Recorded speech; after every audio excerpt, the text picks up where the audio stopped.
Hi guys, KevLar here. Today we're reviewing a budget power supply from EVGA. So it's the 600 watt standard power supply from EVGA. It's 80 plus white rated, so it is the lower end of power supply from EVGA. Now these price range, I'd say average is about £30, but last week in Amazon Prime Day I managed to get some of these for £20 each, which is an absolute bargain. And when I'm doing budget PC builds, I do tend to try and get either this power supply or an equivalent AeroCool one, which I've done a review of already before, so I'll stick a link up on that review. Let's take a closer look at this one. Right, okay, let's get it open.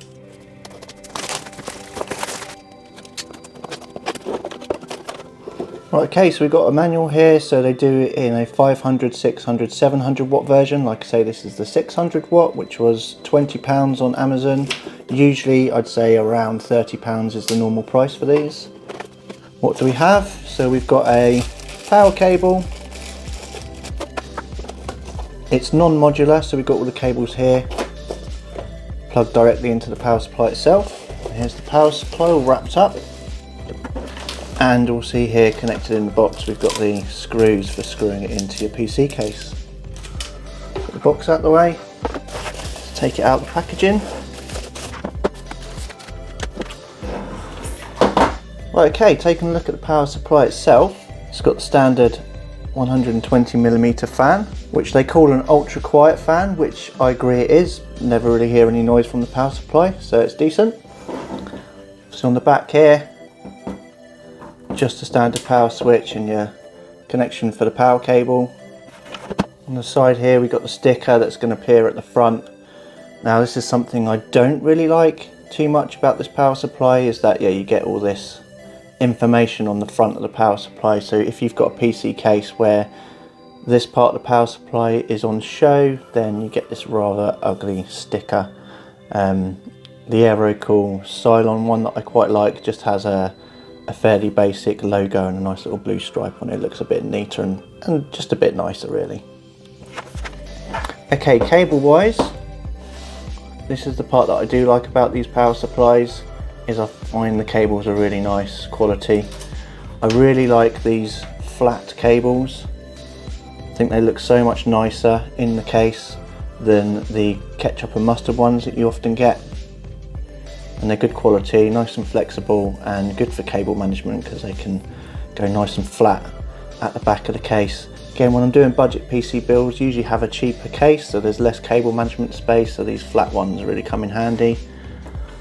But then when we come to the motherboard cable, it's got like the mesh covering, which again is really nice. It seems really good quality, solid mesh, and no horrible ketchup and mustard cables that you can see through that. It's all black cables underneath.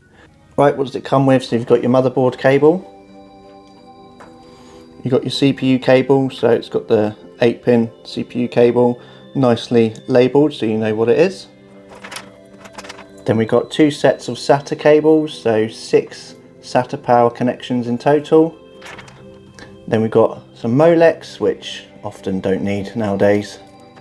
And then the GPU cable, so it is one of these linked ones, so it does have the 2x8 pins, so you can power graphics card that need the 2x8, but it's all just on the one cable, which again is quite good for the cable management side of things.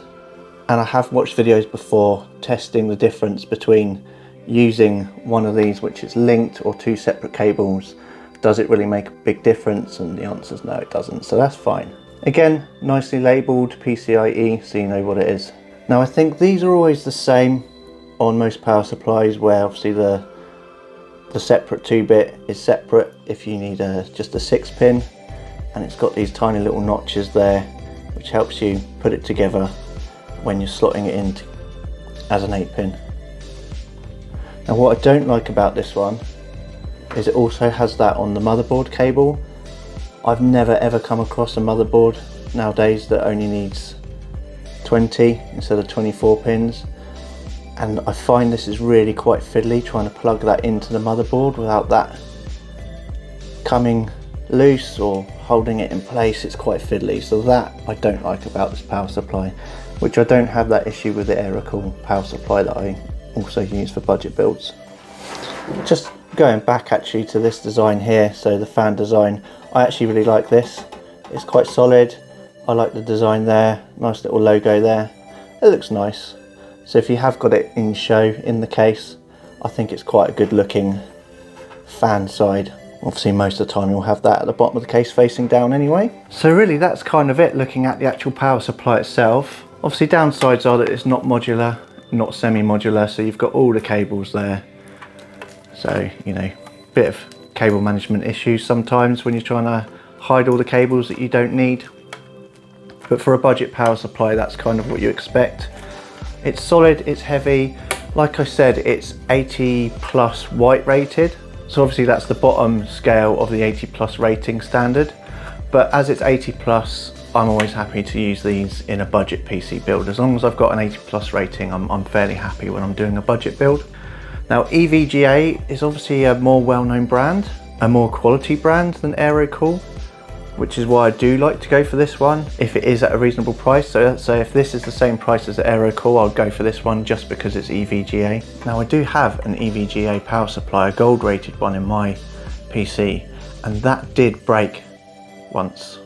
And I've never ever had an Aerocool power supply break on me. So although it's a better brand, in my experience, I found the Aerocools to be more reliable, but I've never had a problem with this actual budget one, only in my expensive 850 watt gold rated one. Now I've built, I'd say about 10 PCs with these, and like I say, never had a problem. Like it, nice and quiet, does the job, so no issues with it there. You do get a 3-year warranty with EVGA power supplies, so if something does go wrong, then obviously you've got that warranty cover, which is good. But I keep talking about things going wrong, but it's very rare, and like I say, I've never ever had one of these budget ones go wrong or have any issues. So that's really the review. Not much else to say, apart from I like it.